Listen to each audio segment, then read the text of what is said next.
back to the Bookcast.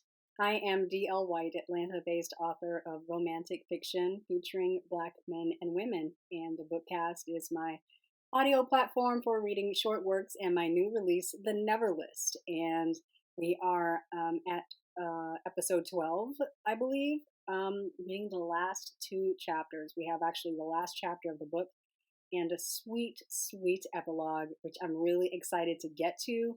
Let me just say it one more time. You can pick up this book in ebook and paperback at books.dlwhite.com/books. You, of course, can pick up the podcast at any podcast catcher that you like to listen to. If there's one that you like to listen to and you can't pick up the Bookcast, let me know. I'll do my best to upload it there. You can buy this book in paperback at bookshop.org. You can also hit that if you go to my website and hit on the book cover, it'll show you everywhere that you can buy this book, including bookshop.org, to support your local indie bookstore. You can also borrow this book on Scribd, and you should soon be able. Oh, we are on Overdrive. We are on Overdrive. You can borrow this book at your library, request this book at your library, and borrow the ebook there. With all of that minutia taken care of, and if my neighbor with the really, really loud car is done zipping up and down the street, we can get started. Chapter 31, Esme. Happy birthday, Aunt Esme. Thank you, sweet Samuel. I bent to let my nephew give me a kiss on the cheek and held out my arm to fold Georgia into a hug. Having fulfilled their required greetings, they rushed past me to the living room to say hi to O'Neill and their cousins, Leah and Courtney. Joe and Jada were making lunch, and Cora and Jewel took their time walking up the front sidewalk. The Whitakers didn't need any excuse to gather, but birthdays were a family affair. We were only missing my parents, but we'd probably Skype with them once everyone sat down to eat. I was giddy, knowing the family had set aside time to celebrate me. O'Neill made sure he was home. Jada took the day off from the salon, and Corey and the kids took the weekend off from trivia challenges and math Olympics activities. This wasn't any old birthday. It was my 40th. I'd been alive for 4 decades, nearly half a century, and I was still learning, still growing, still becoming me. At my big age, I was still doing things for the first time, making career moves, and falling in love. Aside from O'Neill, none of my family had met Trey. He was coming over for my birthday lunch, and I was nervous. Not that they wouldn't like him, but that they would be themselves. I'd already warned Trey about them. He admitted to being jealous that I'd had what seemed like an above-average childhood and a great relationship with my parents, siblings, and cousins. Therapy was stirring up all sorts of feelings for Trey. He'd already helped me over so many hurdles in the weeks since we'd met.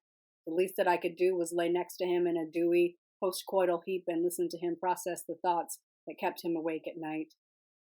I didn't picture myself as one of those women that put a lot of stock in a sexual relationship and how it changed a connection with a person, but man, was I wrong about that. The instant that I crossed that line with Trey, so much changed for me. I wanted more, needed more, and felt that I deserved more.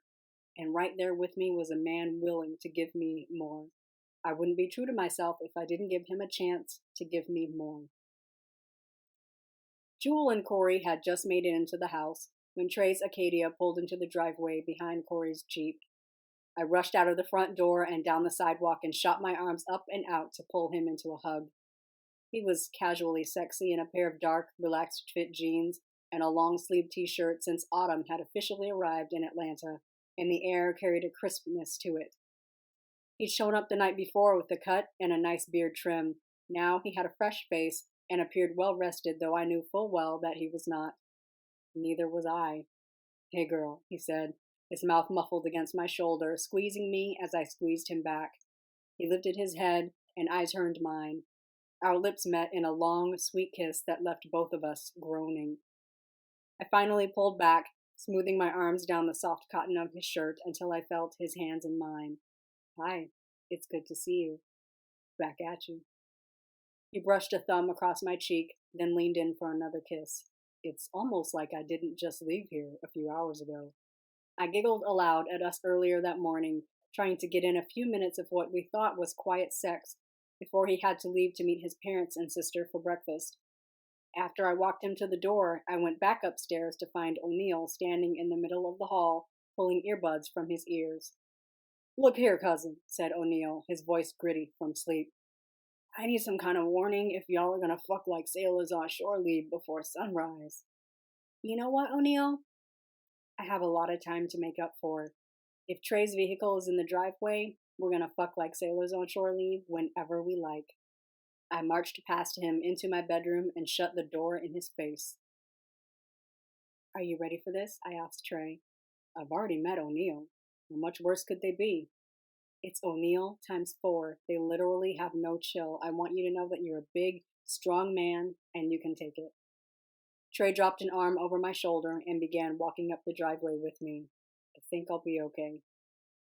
We stepped inside the house to find everyone in the living room not even trying to hide that they were all watching at the window and waiting for us to come inside. Since everyone was standing there, I made quick introductions. "So, this is Trey. My dude, my guy, my partner in doing dumb shit we could probably get arrested for." I glanced at him, he glanced at me, and we laughed, knowing we were both thinking about that night at his half-built house when we really got to know each other. This is my bond," I told Trey. "My strength, my guidance, my wisdom, my fun, everything that I am, they made me.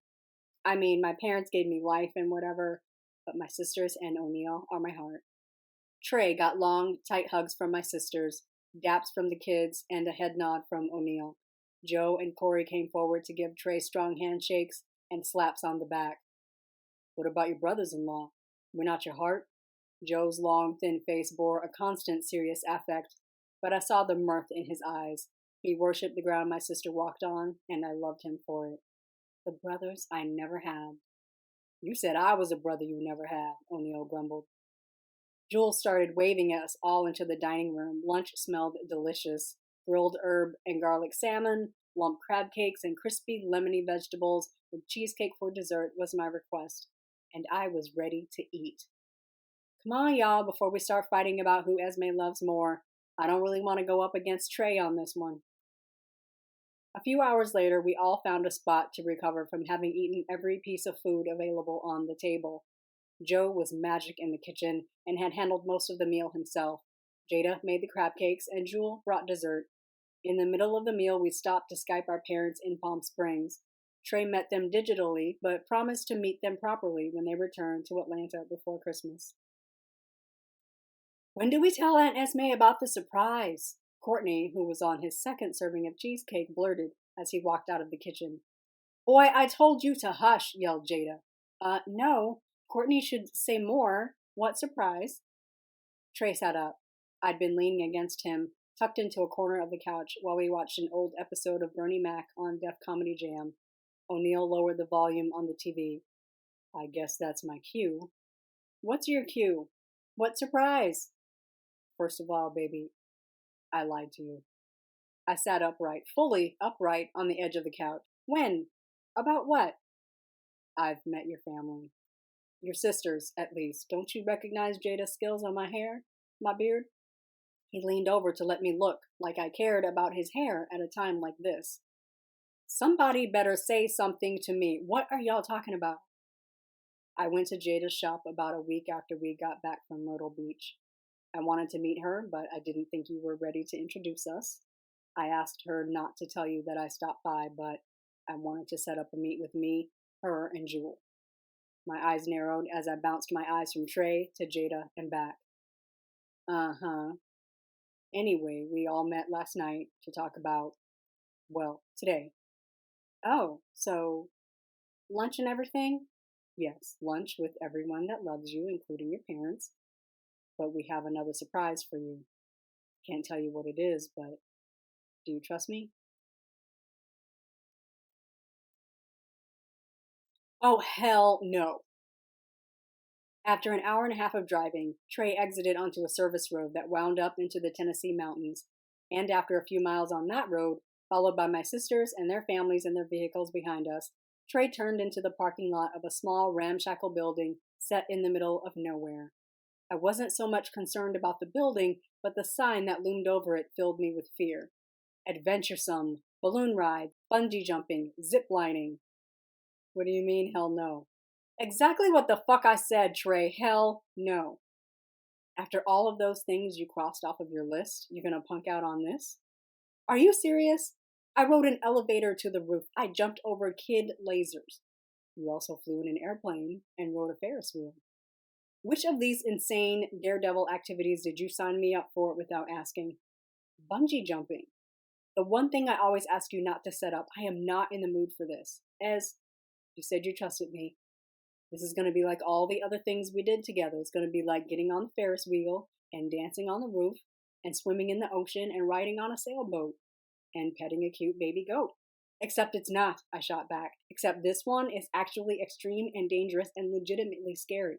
I get that. But you were scared before and you didn't punk out. I'm here and we can do this together. Your whole family is here. Trey pointed out of the window on my side of the car. I looked up to see my sisters, my brothers-in-law, my nieces, and my nephews standing outside the vehicle waiting for us. You're not going to let them down, are you? So you told them I was going to do this. I told them that I was bringing you here and that not doing it was going to be your choice, but I would be here to do it with you if you chose to. And did they tell you that I would cuss you out because you're out of your fucking mind and you need to turn this vehicle around and drive me back home? Yes, they did. And I told them that my girl was a badass that would eat this bungee jump for lunch.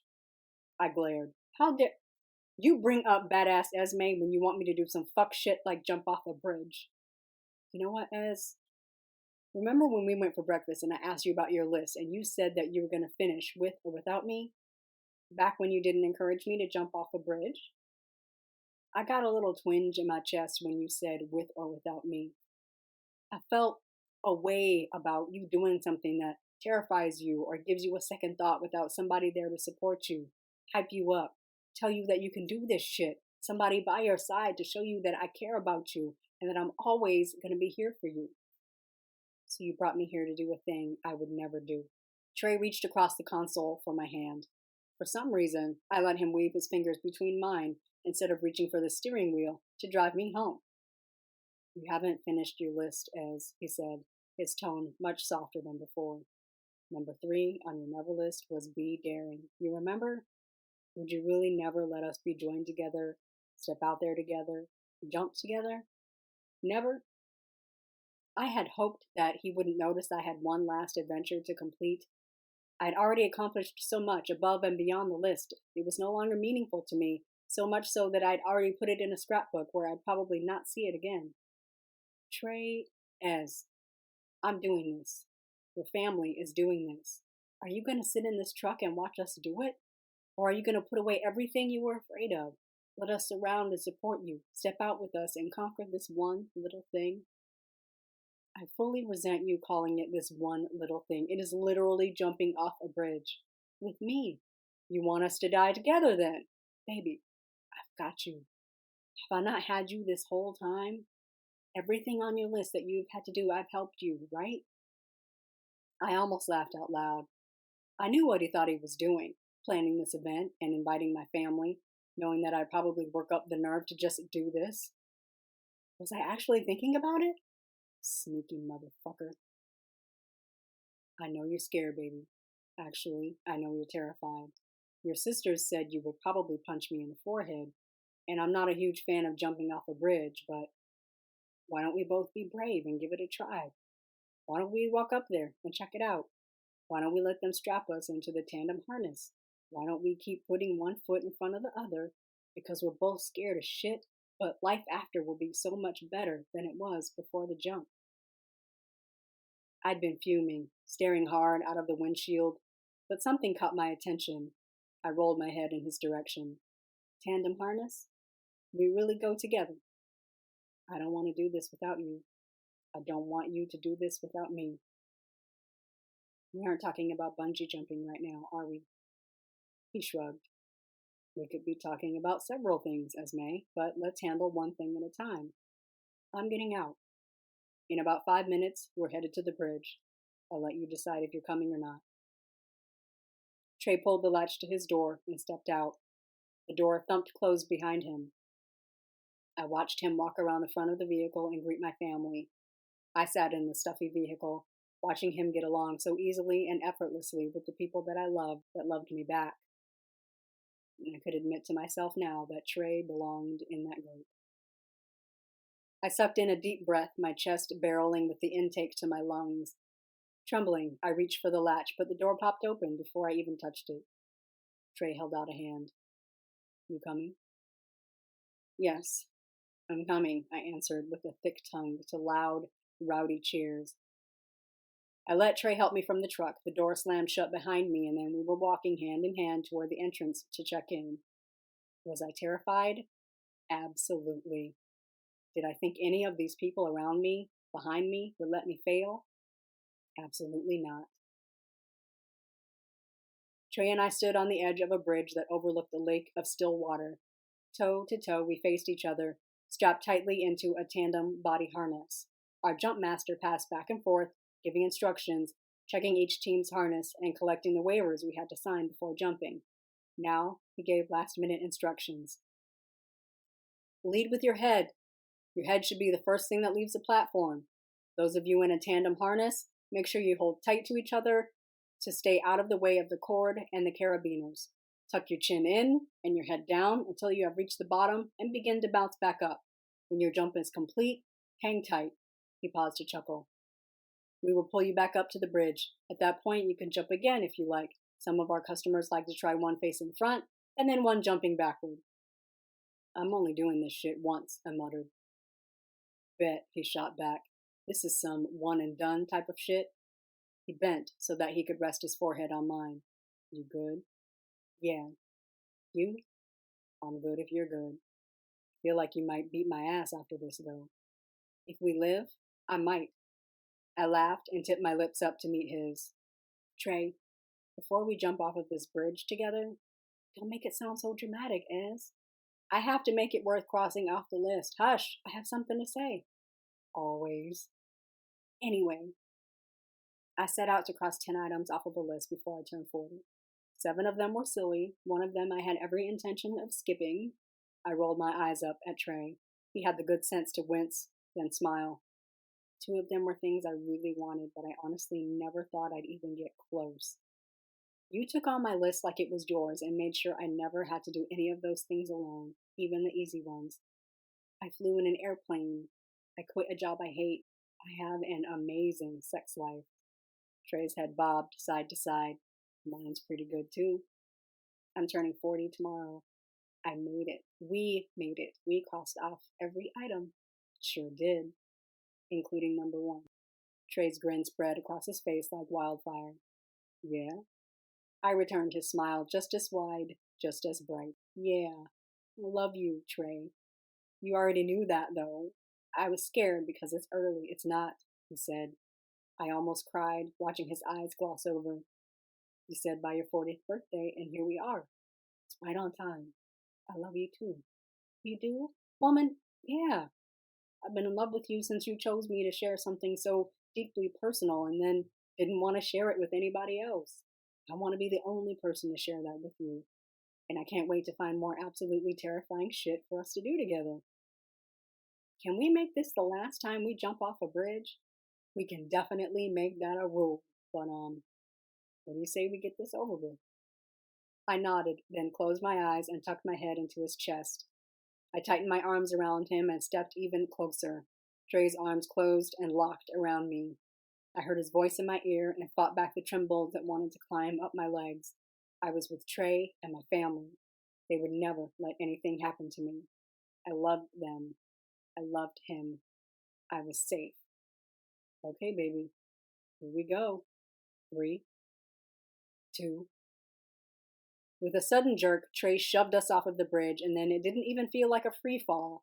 It was like floating on a cloud, except everyone on the cloud was screaming, including Trey and me. The fall was over way too soon. A violent jerk of the rope rebounded us before we hit the surface of the lake. I opened my eyes to take in the upside-down view of the wooded hills, the cloudy brown lake below, the peeling green paint on the bridge, my sisters and everyone cheering with arms in the air. I love you, Esme, Trey screamed while we swung side to side. I laughed, suspended from a bridge on a very springy rope, strapped to a man I was deeply in love with. I was laughing. I love you, Trey, I screamed back. We had nothing but time until the jump master pulled us up, so we spent it lip-locked in a fiery kiss that gave me every indication of how the impending evening would go. The jump master began to pull our rope, bringing us up to the surface, then helping us back onto the bridge. Esme, Trey began while stepping out of his harness. I'm never doing this shit again. It wasn't that bad. I stepped out of my side of the harness and handed it to the jump master. Never. Maybe it should be your turn. Make a list of 10 things you've never done. This can be number 10. Trey held out a hand. I slid my palm across it and wound my fingers between his. Being honest, I love you. There's not much I wouldn't do if you were there to do it with me. I love you too, and being honest, I rose up onto my toes to kiss him. I'm never doing this shit again either. We stood back to watch the others make their jumps, cheering Jada and Joe, then Jewel and Corey as they had cheered for us. O'Neill and each of the kids decided to do a single jump, so excited and energized that they were bouncing off of each other when they came back up. I think we're going to take the kids to ESPN Zone, said Jada. Let them run around and burn off some of this energy, then get some dinner. Y'all coming? Trey glanced over at me. I saw the look in his eye. It's your day, baby, so... Nah, I said, winking at Trey. We have to go be old and boring on a Saturday night. Okay, but... Jewel shook her head. Esme, you're the baby. I pulled both of my sisters into a hug, muttering low so they could both hear me. It's my birthday, and my present is Dick. Tap, motherfucking tap. Don't call me. I'll be busy. All right, baby girl, said Jada. Don't hurt him. I hope y'all are staying at Trey's tonight, O'Neill grumbled as he walked past us. I have an early flight tomorrow. Wish granted. I grabbed my man by the arm and tugged him away. We climbed into the Acadia and waited for the system to readjust itself to Trey's presets. We gotta go be old and boring, huh? I grabbed his hand and tucked it between my thighs where he liked it, where I liked it too. We gotta listen to grown folks' music on satellite radio. Go get some sushi from Ken's spot, and that chicken dish you like, Trey added, and fall asleep to Love Jones after you fuck me into a stupor on my 40th birthday. You know what I always say. Trey slipped a pair of shades over his eyes, then leaned over for a kiss before putting the Acadia in drive and pulled out of the parking space. We both finished his usual saying, ain't got to tell me twice. Epilogue. Esme. I couldn't see over the cardboard boxes stacked on the counters and in the corners of Trey's new kitchen. The house and everything in it still smelled like milled wood and plastic sheeting and the fumes of painted walls and freshly laid carpet. Trey sold his condo right before Thanksgiving, but the house wasn't move-in ready. The crew needed another month at the very least. His plan had been to bunk with Ken, but I pouted so hard that he changed his mind. He'd been staying with me for a few weeks, much to O'Neill's annoyance. When the house was finished enough to occupy, Trey was like a 5-year-old on Christmas. Joe, O'Neill, and Corey showed up to help him move his things from storage. The place was a sea of boxes, but Trey couldn't be happier. The goal had been to wake up in his own house on his birthday, Christmas Day. It was Christmas Eve. He made it. Babe, where's the box with the... Trey shuffled into the kitchen shirtless, a pair of cotton flannel lounge pants riding low on his hips. The Italian tile and wood floors were cold, so he wore slippers. He held his phone in both hands and tapped rapidly with his thumbs. The box with the what? The coffee beans, the grinder, the French press. I put them all in one box. I'll look around, he said, not looking up from his phone. Maybe it ended up somewhere. It said kitchen on it. Where else would O'Neill have put it? When Trey didn't answer, I turned from a stack of boxes to find him chuckling and typing. Are you texting your Peloton girlfriend to tell her why you haven't been in her class? I snickered, knowing full well that his late nights with me didn't make for early mornings on the bike. I didn't hear Trey complaining. Besides, the bike had been in storage for over a month, and though it made it to the new house, it wasn't up and running. He laughed. Nah, it's Ken. Ooh, with his girlfriend? Yeah. She's coming to Atlanta with him, actually. Seriously? Ken had made several trips to New York and had been up there for the last week, but she hadn't come to Atlanta yet. This was huge. They're at JFK right now. Ato has that big thing tonight and he can't miss it, but he wasn't ready to say goodbye, so. Ken's restaurant was closed for a private dinner that would be a tour of Western and Japanese cuisine. Seared steak, pork, and mesquite chicken and turkey, a cornucopia of vegetables, coupled with rice, noodles, and grilled or tempura battered meat and seafood. Trey had been looking forward to it for weeks, and since it was his birthday, I was going, but I warned him that I was not going to be talked into eating food that smelled like standing water. She was off for Christmas anyway, so he bought the seat next to him. A first-class ticket? On the fly? Trey nodded. I smirked. And he talks about you being a simp. Trey cocked a half smile. This dude goes from a girl in every city to falling for just one woman, then flying her around. Must be the Trey Pettigrew effect. Maybe you can have the same effect on my cousin. No. O'Neill is an unrepentant fuckboy. Okay, well, could you at least have an effect on that box? I need coffee. Brew bar is too far away now. Oh, he set the phone down and wandered away. I went through the boxes again. I don't get it. The storage unit was empty, so we didn't leave it. It must be somewhere. I found the box. I tossed up my hands and rolled my eyes to the ceiling. Great. How did it get in the living room? I grabbed the kettle from the box I'd packed it in, rinsed it in the sink, and set it on the stove. It took a few seconds to figure out how to turn the gas burners on the professional cooking range, but a blue flame finally licked at the steel kettle. I turned around to find myself still alone in the kitchen. Really? Trey, what are you doing? I marched through the dining room and around the corner to the living room. If you're on the phone while I am suffering from caffeine withdrawal, I froze. Trey was still shirtless and in cotton lounge pants, but he sat cross-legged in front of the bare Christmas tree. We were supposed to spend the day decorating it. In his palm, he held a black box tied with a white bow. I gasped. Trey, you're not, are you? It's not Christmas yet, I know. I was supposed to wait until we decorated the tree so it could be romantic, and it's actually my birthday, so you should be giving me a gift, but he held out his hand, the box in his palm. I can't wait. Trey, what is actually happening here? Good things, promise. Come sit. I sat next to him, and he handed me the box. Open it. I pulled the bow, then pulled the top off of the box. Nestled inside was a ring, white and rose gold with a polished ice matte finish and a band of diamonds around the edge. It was just enough. Oh, Trey, I gasped again, this time with a smile. Baby, this is gorgeous. Glad you like it? He took a breath, and I knew what was coming next. So, you're funny when you don't want to be proposed to yet. But no, I want to be proposed to, it's just early. Not that I don't want to marry you. Definitely, eventually. Baby, I have no doubt. It's coming, but it won't be a random Tuesday in December. And I haven't talked to your parents yet. You really don't need to talk to my parents, Trey. I know that, and you know that. We also know that my mother will lose her mind if I don't talk to them first. Do it right, Trey. I relented once I realized that he was right. I already loved Pamela, but she was set in her ways and quite old-fashioned. My parents would laugh at Trey asking for my hand, but they would also find it endearing. He needed all the help he could get, since they were still a little raw that I quit my job over the deal with Miller and Pettigrew.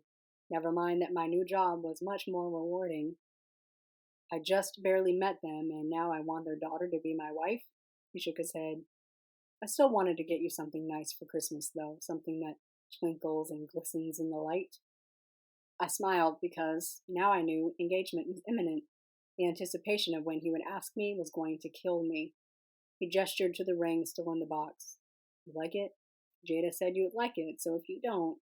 He didn't get to finish his sentence. I squealed, bowling him over, climbing onto his lap and raining kisses across his face. When I pulled back, we were both grinning like idiots and overheated. Let's put it on. Then I can watch you overuse that hand all day, waving it around like you women do. He pulled the ring from the box, then slid it onto my finger. The fit was perfect, nice and snug. I held my hand aloft and took in the view. Jada did a great job. I love it so much. I love you so much. He leaned in to press his lips against mine. Oh, he pointed to the box that was clearly marked kitchen, coffee stuff, tucked behind the tree. There's that box that I hid from you so you'd come find me.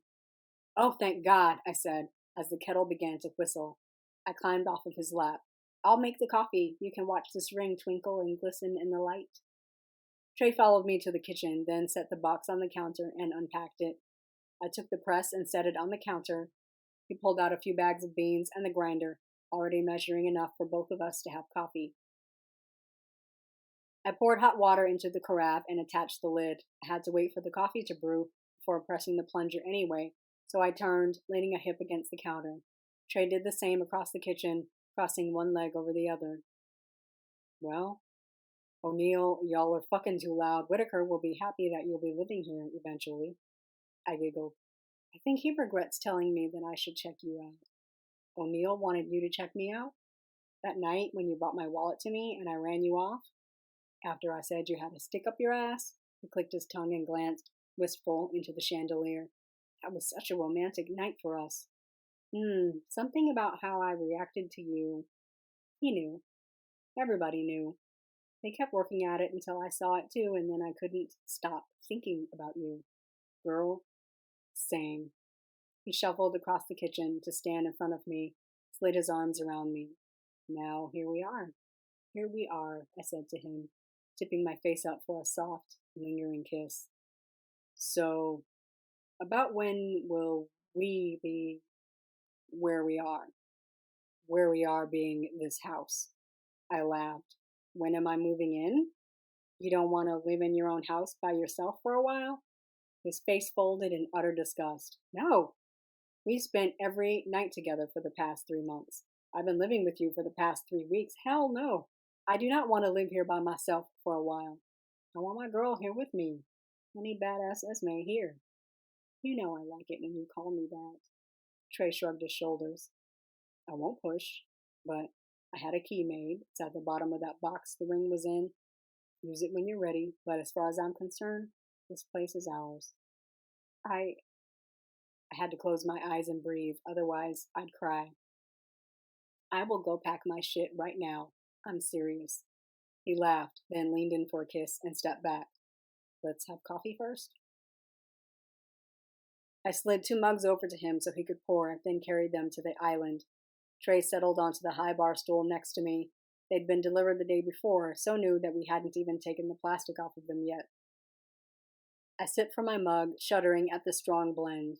Ugh, I need to make a grocery list. You need coffee creamer. Trey stood, then walked to the refrigerator, pulling open one side of the shiny steel monstrosity. It was built for a person that entertained, that needed room for platters and rows of food. The way Trey cooked, it would sit empty. Then again, I thought with a smile, the way I cooked, it could potentially be full all the time. He plucked a bottle from a shelf and brought it over. I brightened when I saw him twist the cap open and pour cream into my coffee. We have coffee creamer.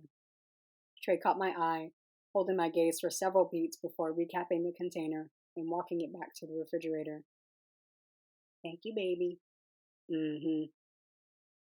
I swiveled around, reaching for him as he came back to his chair. He stopped, stepping between my legs, and took my face into his hands, leaning in to brush his mouth against mine. He took his time, languidly caressing my lips with his, then went deeper, our tongues swirling. Kiss ended slowly, then he pulled back so we could see each other, eye to eye. He was so damn beautiful, from his full brows to the tight line of his beard along his chin to a deep brown skin tone and molded body. Trey Pettigrew was so worth the wait. You want to know something? Yes, Trey, I want to know something. So, there's badass Esme, right? And I love her. But there's another part of you that I'm fond of. She's soft. Very, very soft. I am in love with her. Soft? Me?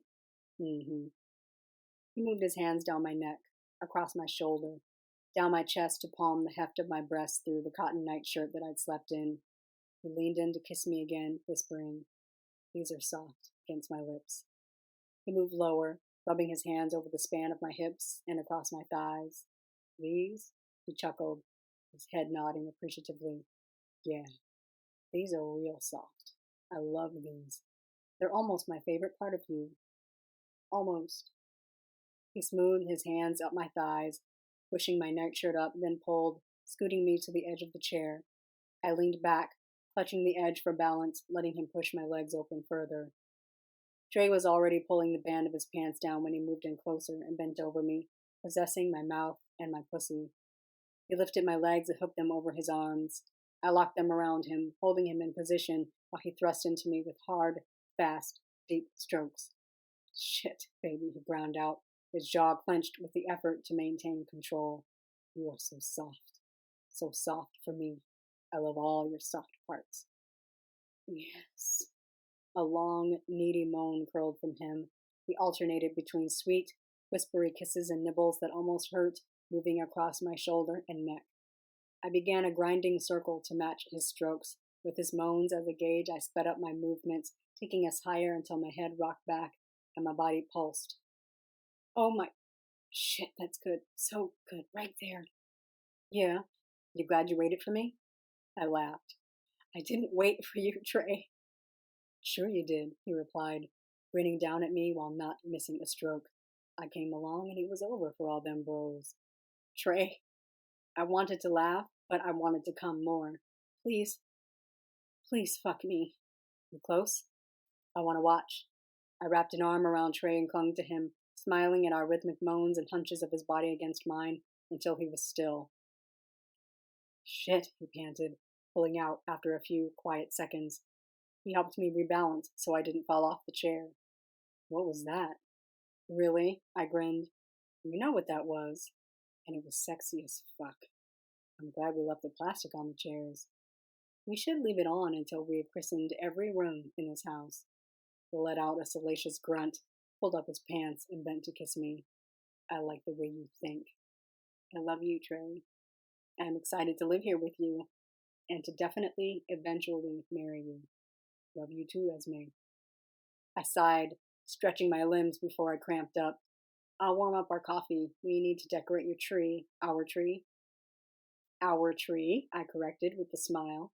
"Then we can talk about when I can tell Jada about the engagement ring that I want you to surprise me with." "Bet." Our lips met in a soft, slow kiss. Let's get the rest of our lives started.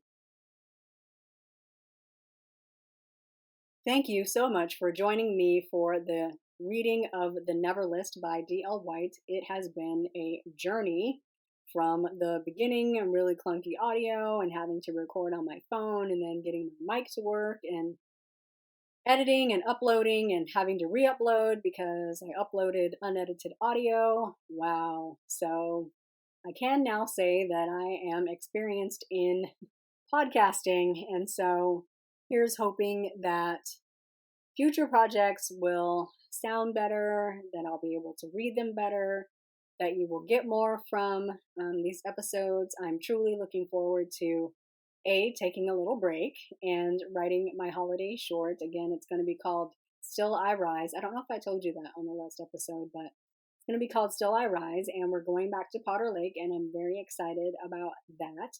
That is the series that I never meant to write. Truly, Leslie's Curl and Die was only meant to be a standalone, and now I'm about to write book 4 and definitely have more books on the horizon there. So anyway, all of that to say, thank you for joining me, and I hope you have enjoyed hearing this book in audio. Until the next time that I see you, I hope that you take care of yourselves, get plenty of sleep, read lots of books, and come back probably in December for Still I Rise.